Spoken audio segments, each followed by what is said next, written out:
L'info du Grand Lille en continu. Idil Gunaï. Et bienvenue dans l'édition du soir. Il est 18h, vendredi 3 février. Du côté des routes, vous voyez un peu la circulation, l'état des lieux actuellement sur la métropole lilloise. Accident à Villeneuve-d'Ascq.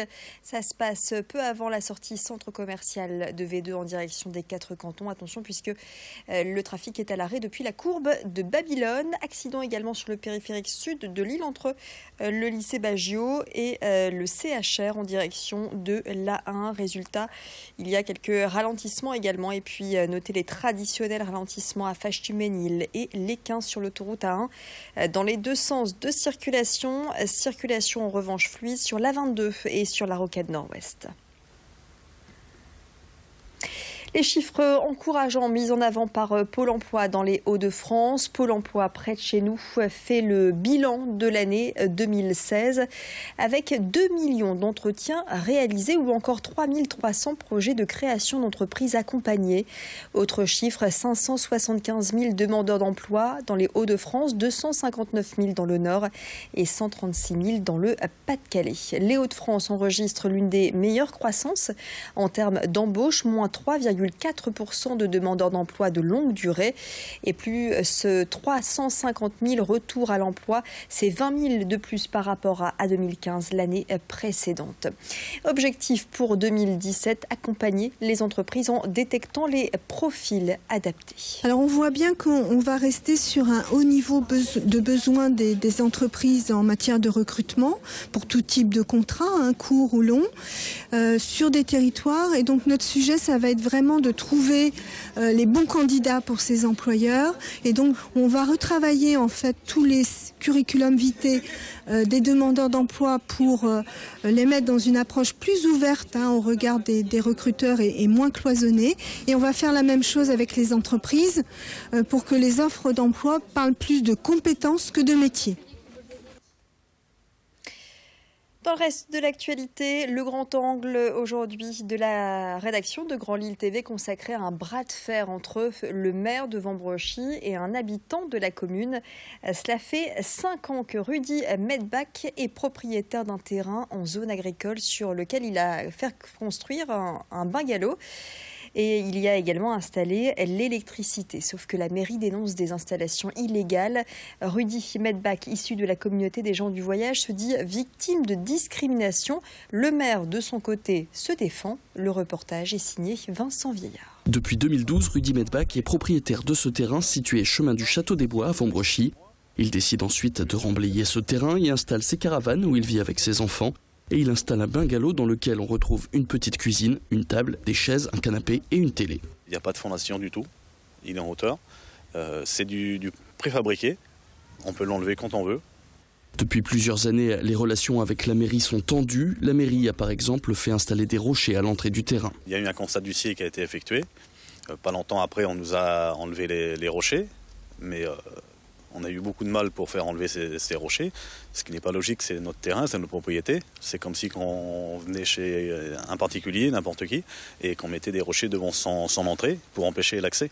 Du côté de la mairie, on ne cache pas cette opération, mais on la justifie. J'ai déposé des rochers, oui, pour lui interdire effectivement l'accès par l'arrière. Les rochers sont situés sur le domaine public. Lui, s'est pas gêné de faire une tranchée dans le domaine public pour amener l'électricité. Il a déposer un bungalow, mais c'est interdit dans une zone agricole. Nouveau rebondissement dans l'affrontement entre les deux parties. La ville a demandé à couper l'électricité qui arrivait sur ce terrain. 2 décembre, on est venu me couper l'électricité, c'est EDF, sur injonction de la mairie. Et là, au jour d'aujourd'hui, on s'éclaire avec un groupe électrogène, alors que mon contrat est toujours actif chez EDF. Il a réalisé lui-même un branchement sur le domaine public, sans autorisation également. Et il a eu un branchement forain par EDF. Nous, on y était opposés.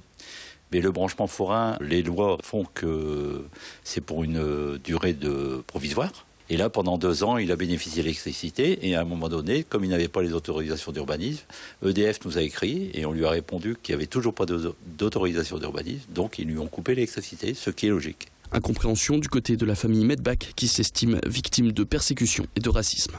Dans le voisinage, on a la même chose que nous au niveau des bungalows. Et ces gens, entre guillemets sédentaires, n'ont pas de soucis avec la commune. Ces cabanes en dur, comme je l'ai dit à M. Medbach, ils existent bien avant que je sois maire. Donc là, il y a prescription. À partir du moment que mes prédécesseurs n'ont pas entamé d'action en justice, si vous voulez, à un moment donné, il y a prescription. Des actions en justice, il y en a eu depuis. Rudy Medbach a été condamné le 30 juin dernier pour infraction au code de l'urbanisme. Il a fait appel de ce jugement. L'affaire sera jugée par la cour d'appel de Douai au mois d'octobre. Suite et fin en ce vendredi de notre série sur les métiers de l'aéroport, ceux qui se lèvent tôt pour que tout soit prêt au moment des décollages des avions. Direction aujourd'hui la tour de contrôle de l'aéroport de Lille-Lesquin, nichée à 40 mètres de hauteur pour une vue panoramique et imprenable sur les pistes.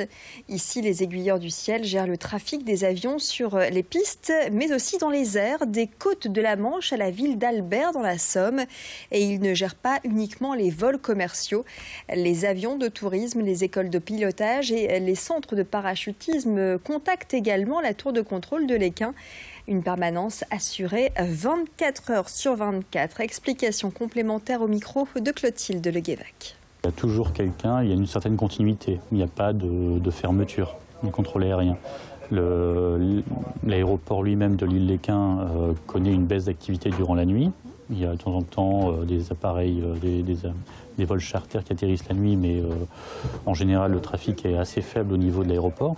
Par contre, nous sommes toujours là pour assurer le trafic sur l'île des évacuations sanitaires. Ça peut être certains vols d'évacuation sanitaire, mais ça peut être aussi et surtout la gestion des vols hélicos depuis le CHR.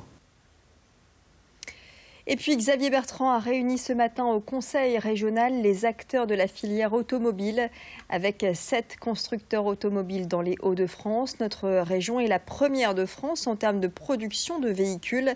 Le président de région entend renforcer l'emploi dans ce secteur. C'est donc le marché automobile qui a été passé en revue ce matin à l'occasion de ce comité régional de la filière automobile dans le but de définir les axes de développement en termes de compétitivité ou encore d'innovation. Xavier Bertrand s'est dit prêt à aider les sous-traitants qui rencontreraient des problèmes financiers. Image signée Louis Caillé au siège de région. Et c'est la fin de cette édition. Les prévisions météo du week-end, juste après cette très courte pause. D'avance, passe un très bon week-end. On se retrouve juste après, d'ici quelques secondes.